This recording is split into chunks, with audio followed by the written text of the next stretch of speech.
Ladies and gentlemen, welcome to the 11th annual John H. Chaffee Memorial Lecture. This is always another high point of our annual conferences. But this year's annual conference has, for me, reached really new high points, and one of these certainly is the introduction of this year's John H. Chaffee Memorial Lecture. Jean-Michel Cousteau is the marine explorer, environmental activist, educator, and filmmaker. He has spent his life exploring the planet's oceans and sharing his concern for their incomparable role in the stability of this small planet. He has received so many well-deserved awards and recognition that I could spend much of the rest of this evening recounting them, but trust me, and let us use the time rather to reflect on his own words. Ladies and gentlemen, Jean-Michel Cousteau.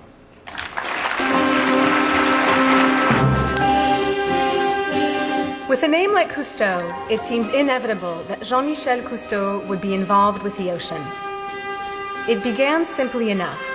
He was thrown overboard at the age of 7 by his father. Fortunately, he was wearing Jacques Cousteau's newly invented scuba tank. Not only did he survive, he thrived.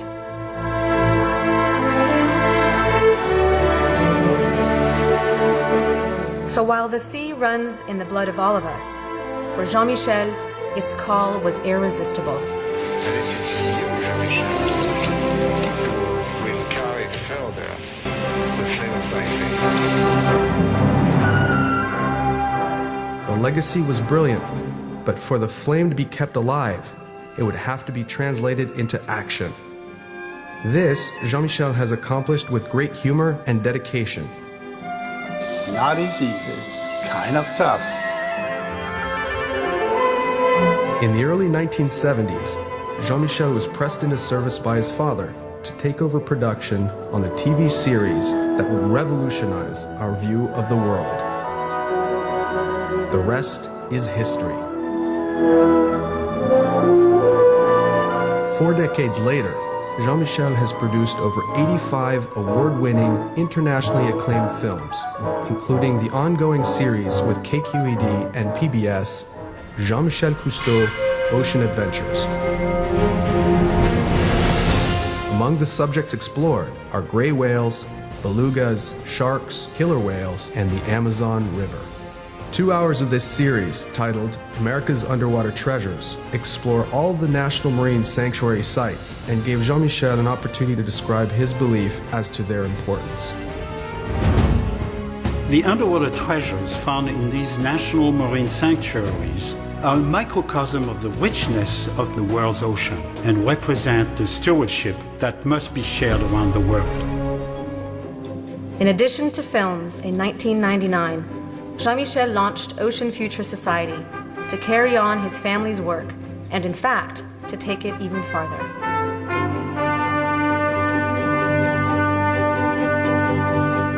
Early on, Jean-Michel recognized that real change comes one person, one heartbeat at a time.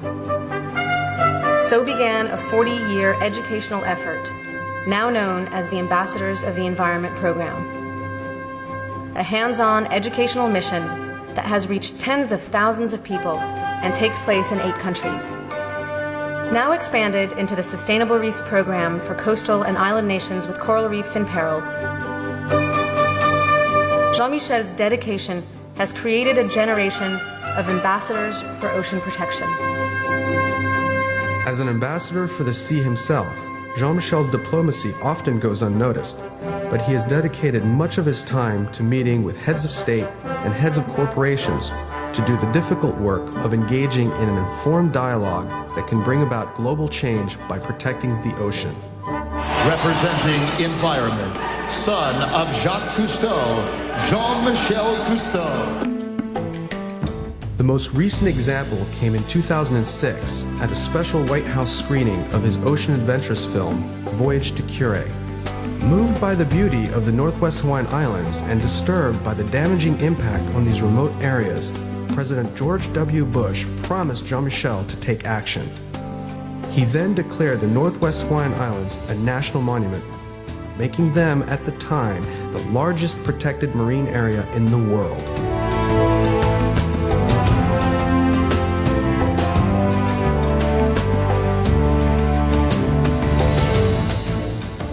Jean-Michel's a man with an impressive past, but one who talks almost exclusively about the future and humanity's connection with nature and the sea.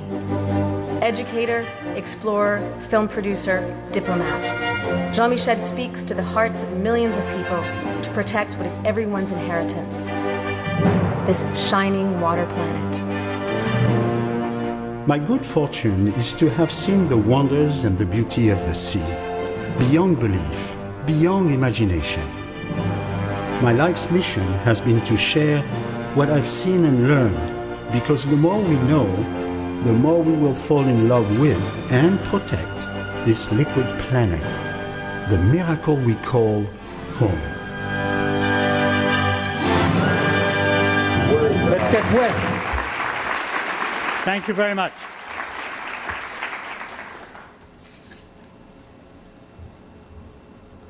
"65 years ago, my dad pushed me overboard. I was so moved by having the privilege of knowing Dr. Sylvia Earle that I'm going to challenge her. Because a few years ago, one of my colleagues invited me to go diving for his 95th birthday. And I said, "You really want to go diving?" And he said, "Yes." And he said, "You have to bring your dive bag." So I did bring my dive bag, and we went diving for his 95th birthday. And as we were starting to come out of water, and I did film the whole thing, it's another show which is called The Manfish, I hugged him and I said, "You know, Captain, my dream would be to go diving for your 100th birthday." He looked at me and he said, "But Jean-Michel, you may not be around."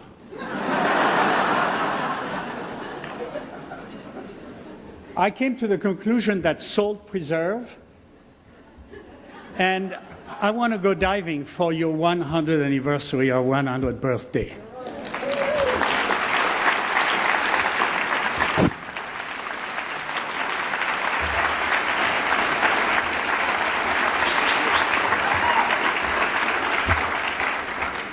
You've been such an inspiration that I am up against any challenge now. And that's one which I would love to do. He, Jacques-Yves Cousteau, really made an impact on this planet. And I had obviously no choice but to try to honor his philosophy, and that's when I created Ocean Future Society after he passed away. This year we're celebrating his 100th anniversary. Unfortunately, he's not there to go diving with me, but we are preparing, after I had the privilege of releasing a book recently, thanks to National Geographic, a one-hour special, which will show the impact that he's had on decision makers all over the planet. We're in the process of doing different versions for the Spanish language, the French language, the English language, with different people.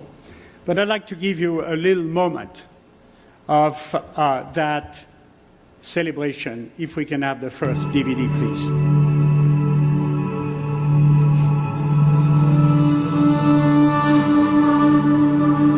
Before the aqualung and the undersea world of Jacques Cousteau, The ocean was a realm reserved mostly for the military, science, weathermen, cargo ships, and those lucky enough to sail it for pleasure. In general, the world stood at the shore and gazed at the endless water and waves of the surface, dreaming of monsters, island escapes, or the lumbering equipment it took to get to sunken treasure.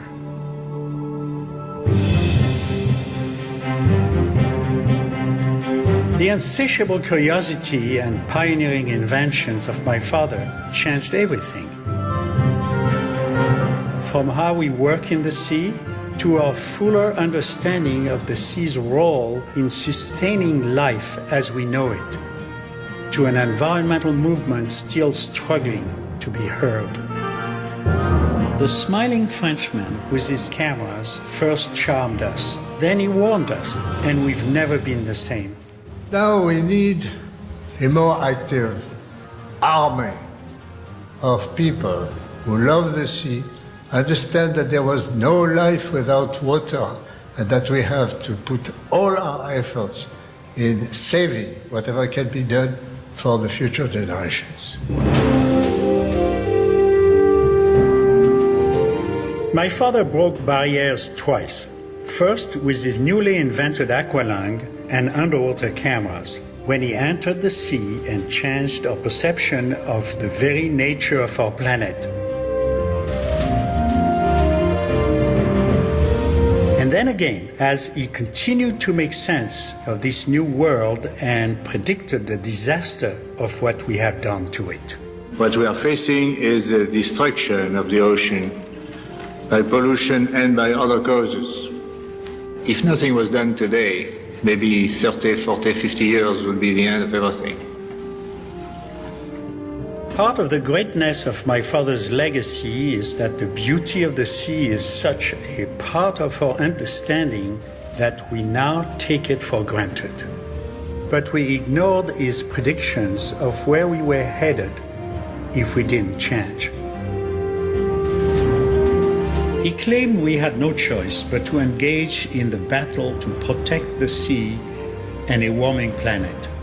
He warned us 40 years ago.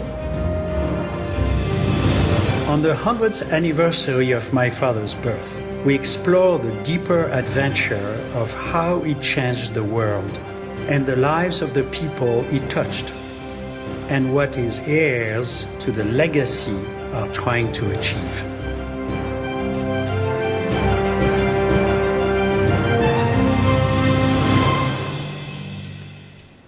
As I was working on putting this film together, the explosion in the Gulf took place. It was a shock, obviously, since I was part of the one-hour special we produced on the Exxon Valdez 21 years ago, the Prestige 9 years ago in Spain. And our team decided to immediately pack up and go to see what was happening in the Gulf. Of course, we decided to go there. We spent almost 2 months, and we will go back multiple times since the issue is going to last for decades until we understand what we've done to ourselves, to our planet. Our life support system has been affected. This tragedy is probably, other than wars, the most dramatic environmental catastrophe ever happened on the planet. Hopefully, that is a turning point, and the decisions that need to be made will be made. Together with the decision makers, whether they're in government or industries, we have only one hope. And for those who don't understand how connected we are to this water system, I keep reminding us that next time you go skiing, you're skiing on the ocean. Next time you have a glass of water, you're drinking the ocean. So we're all connected to it one way or the other. And we continue to use the ocean as a garbage can, as a universal sewer. As mentioned earlier, when we were in the Pacific, northwest of Hawaii, we realized that there were 52 countries that I was able to identify sitting right there on some of those reefs and islands where nobody lived. And that, to make it clear, included France. So now we know, and as Sylvia will very clearly say, we now know what's going on. Before we could have said, how can you protect what you don't understand? But now we do. So we have a giant job. And in the name of future decision makers, whether they're sitting in the audience, the young people here, or the ones who are not yet born, we have a unique opportunity. With the communication revolution that we are facing today, or that are at our disposal, sometimes misused, but if properly used, every human being on the planet, soon 7 billion, will know what everybody else is doing. Things are going to change, and the opportunities are more than we ever had. But what happened in the Gulf is something that we should never forget as a turning point in the history, not just of the planet, but of our species. Could we have the next DVD? More than 3 months, over 200 million gallons of oil spewed into the Gulf of Mexico, a mile underwater as the world watched images of billowing oil on live television 24/7, rendering us helpless witnesses. The leak has stopped, but the tragedy of the largest man-made ocean catastrophe outside war continues.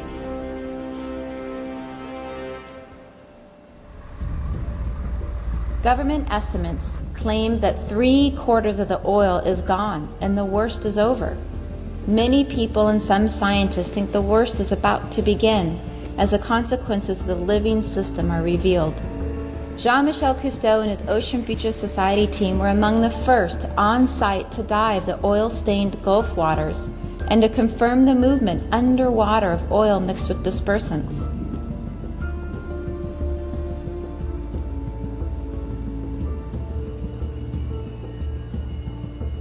They were among the first to meet with parish presidents, working around the clock to get answers from BP and the Coast Guard. They saw the first oil ooze on shore. The team recorded the faces of this early event: the fishermen, pelicans, dolphins, crabs, turtles, shop owners, and the blackened marshes and beaches. But what is the bigger picture? Where is their hope and how soon? Where have these massive amounts of oil and dispersants gone? And most importantly, what have we learned? In a proposed hour-long special program, Jean-Michel Cousteau and his team will investigate the wildlife, the people, the politics, and the region's industries to answer the questions that we all want to know. Following the special program, Jean-Michel Cousteau will present monthly investigative reports on the status of the Gulf. The broken well has stopped spilling, but we need to monitor the region to ensure that all is being done to aid in its recovery. Join Jean-Michel Cousteau and his team as they investigate the Gulf.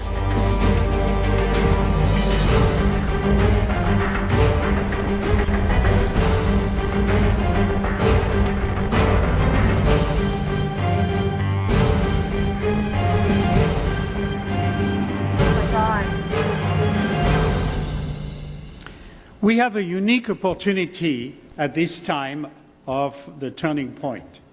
But one needs to remember that as visual creatures, we are very sensitive and emotional about things we see, such as this catastrophe, those birds, those fish, those dolphins giving birth and breastfeeding in the oil. What about what we don't see? What about those chemicals that are all over, everywhere, we use every day, that end up in our water system, whether they are toxins or heavy metals? When we started focusing on one of the most extraordinary creatures on the planet, which I admire the most and is my favorite by far, orcas, killer whales, which happens just like us, to occupy the entire planet, from the Arctic to the Antarctic and through the middle of the tropical areas. I will never forget when in October 1988, I was diving with orcas in Papua New Guinea, and they would go and get sharks and bring them to us and play with it and destroy them and very gently pick up the liver and let everything go away. I said, they're just like us. They're very wasteful because they're very successful, because they're on top of the pyramid of life, because nobody eats them and they can eat anything they want. And then I'm finding out as I speak to scientists that in certain parts of the world, even those populations, such as in the Pacific Northwest, are having a very hard time to reproduce. And when they give birth, their baby died within 3 years. So we decided to focus on this, and we did a show which is called The Call of the Killer Whale. Could we have the next DVD, please? And what do they feed upon? They feed upon exactly the same thing we feed upon as we catch those fish which they feed upon. So what we allow to go in the ocean comes back in our plate.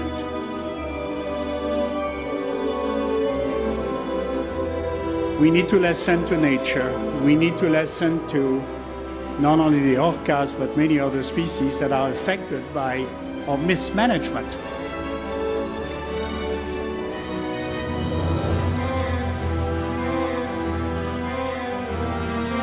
Very complex society, different languages or communication systems.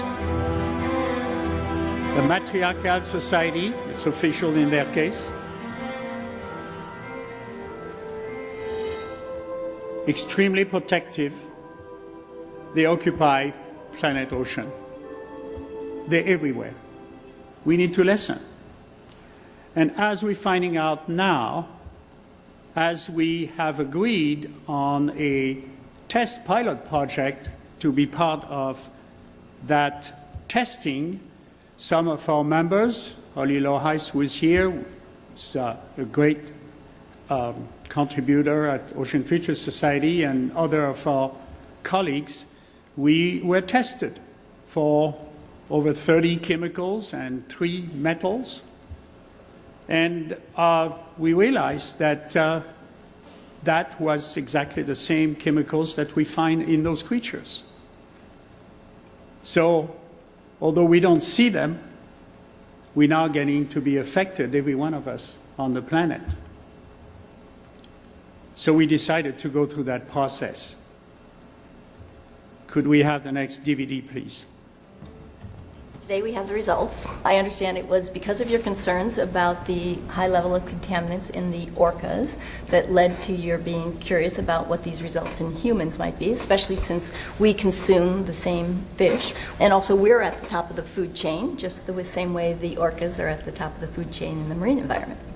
You each have released permission that I could see the results first, so that I could go ahead and make these charts. Each graph is going to have the amount, and then each of our names are along here. Jean-Michel, Carrie, Holly, and Holly's son Gavin, and myself, we all agreed to be tested. So our PBDEs, polybrominated diethyl ethers, the so-called flame retardants, okay? Now these are also manufactured chemicals that were added to products to make them flame resistant. Electronic equipment, you'll find it in home furnishings, couches. They've shown that there are high levels in dust, and products have to pass a flammability standard. But obviously we're now realizing that perhaps there's a downside. What we do know is that children have a lot higher level of these flame retardants than moms. This is one study, fire retardants in toddlers and their mothers. And that's because where do kids spend their time? They spend it on the floor. And in the orcas, they are seeing that this level is going up, not down. How does it get into the orcas? It gets into the orcas from the environment and just passes wash up the, down the streams and passed into up the food chain. Yep. Let's go on to the results. There I am. Jean-Michel. Carrie, we'll do you next. Okay, you look pretty good on that one. Holly. According to this, you're definitely higher than the 95th percentile. And we might as well just forge ahead and see Gavin as well while we're here. So, according to Dr. Petraeus up at Berkeley, she really thinks this relates to something in the home environment. She sees these kind of levels and now remember, Holly, these are just numbers. I know. He's testing the way we expected him to. We know that children are high. That's shocking. That is really shocking. And for me, as a mother with a 4-year-old that has high levels of these flame retardants, I want answers. We deserve answers. We're using our children as an experiment, and it's not fair. And I don't want to see those adverse health effects for my own son, and no one else should see that too.